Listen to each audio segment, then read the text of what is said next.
భక్తి సంగీత కుసుమాల ఛానల్ వీక్షిస్తున్న ప్రేక్షక మహాశైలందరికీ సమ్మర్ మ్యూజిక్ ఛాలెంజ్కి పునఃస్వాగతం. ఈరోజు నేను ఈ వీడియోలో ఒక అన్నమయ్య కీర్తన మా స్టూడెంట్స్కి నేర్పించే ప్రయత్నం చేస్తాను.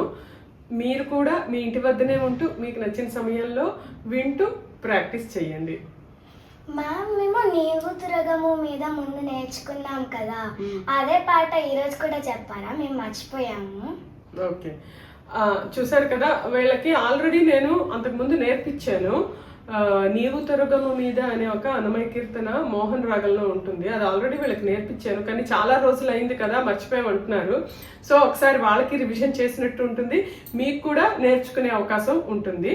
సో నేను ఇప్పుడు వాళ్ళ కోరిక మేరకు నీవు తురగము మీద అనే కీర్తన నేర్పించబోతున్నాను.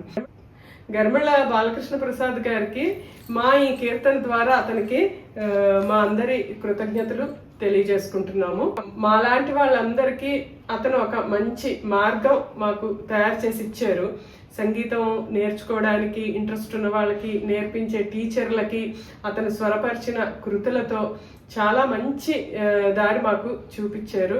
దీని ద్వారా సంగీతం మీద ఇంట్రెస్ట్ రావడమే కాకుండా భక్తి యొక్క తత్వాన్ని కూడా ఆ అన్నమయ్య కీర్తనల ద్వారా మనం తెలుసుకునే అవకాశం మనకి ఈ కీర్తనల ద్వారా మనకి తెలుస్తున్నది. ఈ కీర్తన ద్వారా గరిమెళ్ళ బాలకృష్ణ ప్రసాద్కే కాకుండా, అన్నమయ్య కాకుండా వెంకటేశ్వర స్వామిని కూడా తలుచుకునే ఇంతటి మహద్భాగ్యాన్ని మాకు కల్పించిన గరిమెళ్ళ బాలకృష్ణ ప్రసాద్ గారికి, అన్నమయ్యకి మా యొక్క నమస్సుమాంజలి.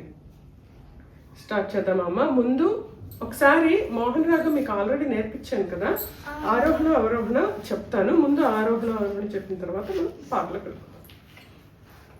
ఈ వీడియోలో మనం ఏం చేద్దామంటే, ఇది చాలా కొంచెం పెద్ద పాట కాబట్టి ముందు మనం పల్లవి నేర్చుకుందాం, ఇంకొక వీడియోలో చరణాలు, అలాగా అన్నీ ఒకేసారి. అంటే మీరు కూడా ప్రాక్టీస్ చేసి మళ్ళీ పాడాలి కదా, అందుకని. ఓకేనా?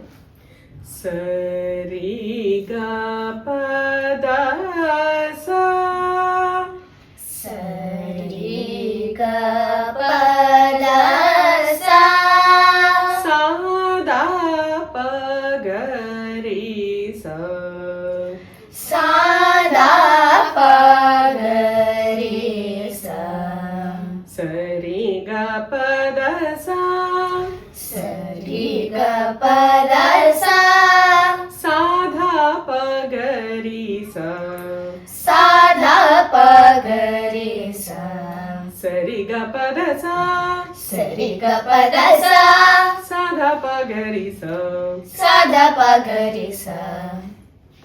ఇది ఏకతాళంలో ఉంది, మీకు చెప్పాను కదా ఆల్రెడీ. ఏకతాళం ఖండగతి అంటే ఒక దెబ్బకి 5 అక్షరాలు. ఓకేనా? నీవు తురగము మీద, నీవు తురగము మీద, నేర్పు మెరయా, నేర్పు మెరయా, వేవేలు రూపములు, వేవేలు రూపములు, వెదజల్లి తప్పుడు, వెదజల్లి తప్పుడు.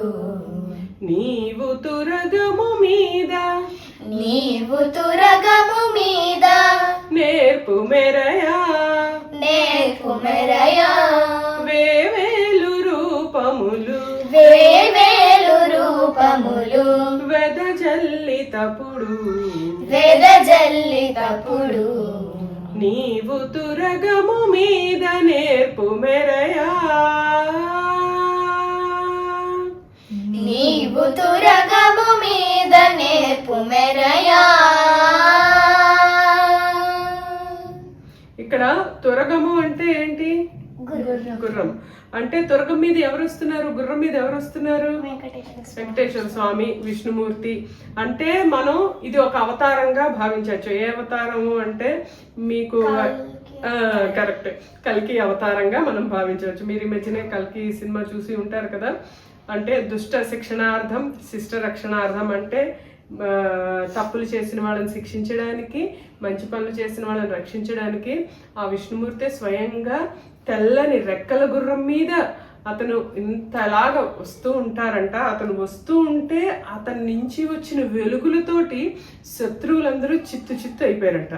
ఆ కాంతికే అసలు వాళ్ళందరూ చిత్తు అయిపోయారంట. కాంతి, అంత కాంతి. అంటే ఎంత వెలుగు వస్తున్నది అంటే వాళ్ళందరూ చెల్లా చెదురైపోయారంట. పల్లవి యొక్క మీనింగ్ అది.